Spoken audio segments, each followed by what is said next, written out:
Welcome, and let's solve this equation given to us by one of our subscribers. It's very simple, okay? Now join me, but remember this question is somehow tricky. We need to play smart.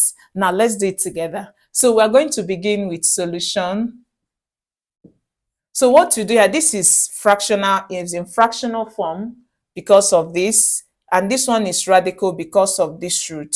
So let's see how to solve this. So you want to make this subject, and remember this one is having a positive sign. So let's bring down the question down. This is what we have. Now to make this subject, we need to remove this. Remember it's positive. So to remove it, you subtract, okay? So we are going to have it as square root of x plus 1 over x is equal to, this is 5. Removing this becomes negative 1 over x. Now what do you do again? We need to remove these square roots, okay? And to do that, you square. So you square the left side and you also square the right side, okay? So this square will cancel the square root and you'll be left with x plus 1 all over x is equal to, now to expand this, just use your binomial expansion formula, which says if you have a minus b raised to power of 2, it is the same as a squared minus 2ab plus b squared. Now applying it here, what do you have? This is going to give us 5 squared, okay, minus, use 2 to multiply this, so we have 2 multiplies 5 and also multiplies 1 over x, then plus this will be raised to power of 2. Now what do you do again? We need to simplify. So in that case, we are going to have, this is x plus 1 over x is equal to, 5 squared is 5 times 5 to give you 25, minus, remember this is over 1, this is over 1, and this is multiplying. So 2 will multiply 5, 10, multiply 1 will give us 10 all over. 1 multiplies 1, 1 by this will give us x. Then plus this, when you have something like this, the square is on both the numerator and denominator. So it's going to give you 1 squared, which is 1, and x to the power of 2. So expanding this, we are going to have 1 over x squared. Did you see it? So what do you do again? You keep simplifying. Now to do this, we are going to have x plus 1 over x is equal to, remember this is over 1, it's a whole number. You make it to be a fraction by dividing by 1, okay? So get the LCM of the denominator, and the LCM will now be x squared. 1 we divide x squared to give us x squared. Use it to multiply this, it gives you 25x squared. Now x will divide x squared to give us x. Use it to multiply this, you have negative 10x. And this divides this is 1. Use it to multiply this, you have 1. So at this point, you see we have a single fraction at the left and also at the right. So you are free to cross multiply. So this will multiply this and this multiplies this. So this giving us x squared, we multiply x plus 1 is equal to this x, we multiply 25x squared minus 10x plus 1. Amazing. So let's multiply it out. This will multiply this to give us x cubed, and use it also here. It will give us x squared. Now do same here. This multiply will give us 25x cubed. Multiply it with this, it gives you negative 10x squared. Then multiply with this, it gives you positive x. So what do? You notice that this has now the highest power of x to be 3. So in that case, each time you have an equation that involves one variable with highest power to be 3, it has led you to a cubic equation. So what you need to do here is to gather it together.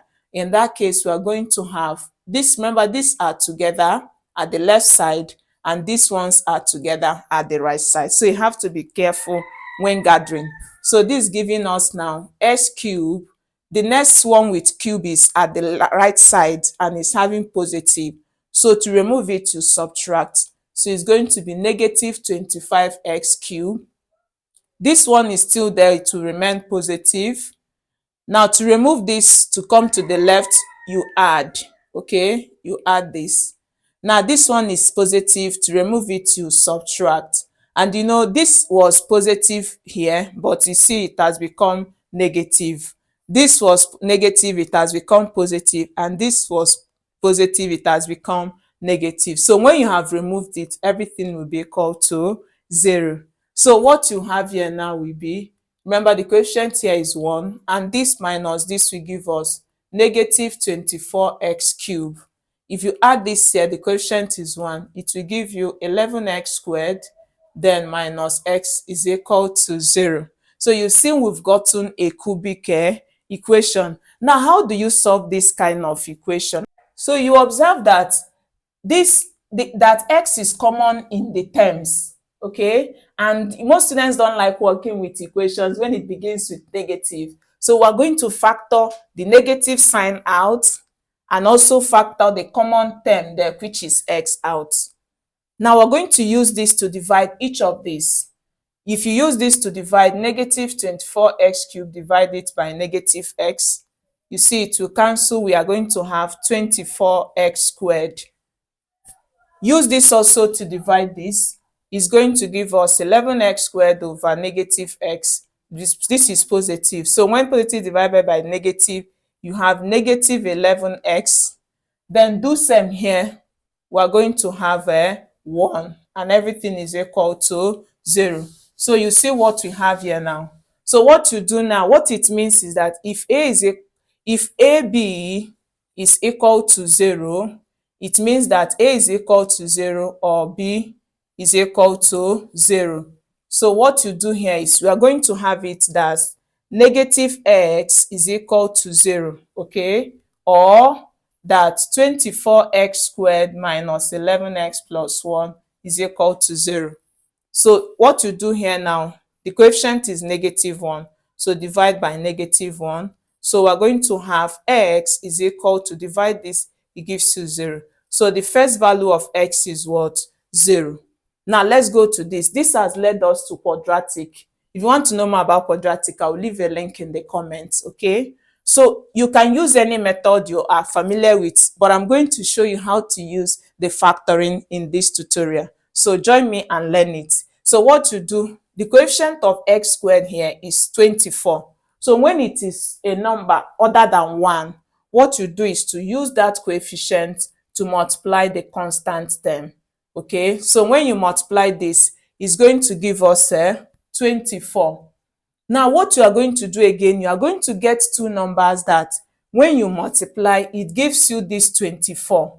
Okay, but when you add them, it gives you this number at the middle, negative 11. So what do? The two numbers should come from the numbers that can divide 24. And what are those numbers? You can think. What do you think? So the two numbers, to cut it short, the two numbers are 8 and 3, negative 8 and negative 3. When you multiply this, it gives you 24. Then when you add it together, it gives you negative 11. So what do? When you look at this now, because what you have is x squared, I'm going to show you the trick, okay? So just open two brackets. Then because it's x squared, we put one x here and another x here. Now these two numbers you got here, you are going to replace it here.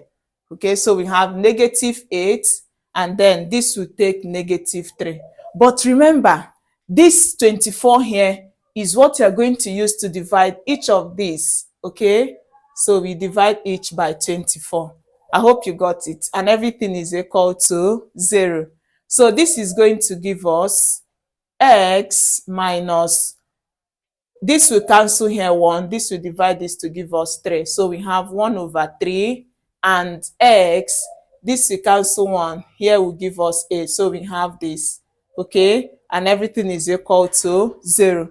So what it means is that x minus 1 over 3 is equal to 0, or x minus 1 over 8 is equal to 0. So what do? We are going to add this to both sides. So we have x is equal to 1 over 3. If you add this to both sides, x becomes this. Okay? Now, if you also add 1 over 8 to both sides, x will give us 1 over 8. Now, we've seen that we've gotten three values of x. The first, the second, and the third. But we have to go back to the question to be sure which of these values of x really satisfies the equation. And remember, this is in a fractional form. This x at the denominator means that x should not be equal to 0. I hope you got that, because if x becomes 0, this is said to be undefined. I hope it makes sense. So in that case, if this is true, then x cannot be what? 0. So x is not going to be 0. For if x becomes 0, it's not going to be a solution to this question. So let's now check for these two to know which of them is going to give us 5. Let's check for when x is 1/8, that's 1/8. Put it into this, okay? So we're going to have 1/1/8 plus square root of 1/8 plus 1/1/8. Is it going to give us 5? Now, what do you do here? What you need to do is just to remember that when you have 1 over a fraction, this goes up and this comes down. Okay, that's what it means. So if that is true, what do you do? It means that we are going to have for this goes up and this comes down. So this is going to give us 8. Okay, and it should be 8/1, but 8/1 is same thing as 8. So that's what we have there. So plus square root of, this will give us 1 whole number 1/8 when you add this, and that will give us, use this to multiply, it gives you 8 plus 1 is 9/8, then divided by 1/8. I hope you see how we are simplifying it. Okay, so what do you have again? This gives us 8 plus, if you simplify this, it gives you 9/8. So we have 9/8. To change this to multiplication, you reverse. So we have 8/1. This will cancel, and we are going to have 8 plus square root of 9/1, which is 9. Okay, and the square root of 9 will give us 3. So we are going to have 8 plus 3. And 8 plus 3 will give us 11, which is not equal to 5. Did you see it? So it means that this is not still going to be our solution. So let's reduce it now. This is not the solution. So let's check for the last one when x is 1/3 to know if it's going to give us the value of the answer to be equal to 5. So we have it now that when x is 1/3, what do? We are going to now put in this value into this, okay? So to now have 1/1/3 plus square root of 1/3 plus 1 over this, is it equal to 5? So using this skill here, you can now have it that this will give us 3 plus, this will now give us, add this, it will give you 4/3, okay? Then divide by 1/3. And when you simplify this, it's going to give you 4/3 multiplying 3/1. This we cancel. We're going to have 3 plus square root of 4. Did you see it?